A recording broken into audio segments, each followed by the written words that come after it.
পৃথিবীর সবচেয়ে উঁচু শহরের অদ্ভুত নিয়ম। আপনারা কি উচ্চতা ভীতি আছে? তাহলে পেরুলা রিক্সোনাডা আপনার জন্য নয়, কেননা শহরটি সমতল থেকে প্রায় 5100 মিটার উঁচুতে অবস্থিত। এই শহরের বাসিন্দারা পৃথিবীর সবচেয়ে উঁচুতে বসবাসকারী হিসেবে আখ্যায়িত করা হয়।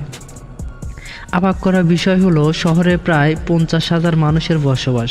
আরো মজার ব্যাপার, এখানকার মানুষ মাত্র একটি কাজে সারাদিন লেগে থাকেন, সেটা হলো স্বর্ণের খোঁজ। বিশাল অন্দিজ পর্বতমালা যে অংশটুকু পেরু অঞ্চলে পড়েছে তার একদম শেষের দিকে গড়ে উঠেছে এই শহর। যদিও এটি শুধু নামেই শহর, শহরে কোনো সুযোগ সুবিধা পাবেন না। খুব রুক্ষ আর কঠোর জীবন পাহাড়ি দিতে হয় তাদের। খোঁজ উঁচুতে অবস্থিত বলে এখানে অক্সিজেন পরিমাণ কম এবং প্রচণ্ড ঠান্ডা। প্রথম দিকে এখানকার অবস্থা মোটেও এমন ছিল না।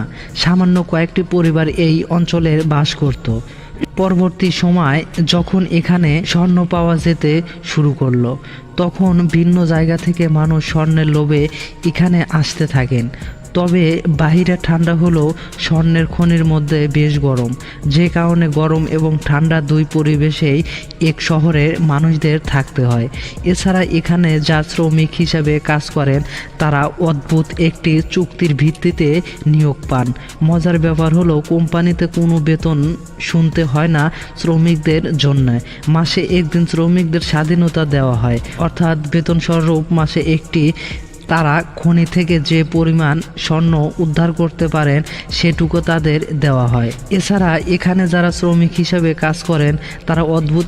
এই শহরে মানুষের মূল সমস্যা আবর্জনা নিয়ে।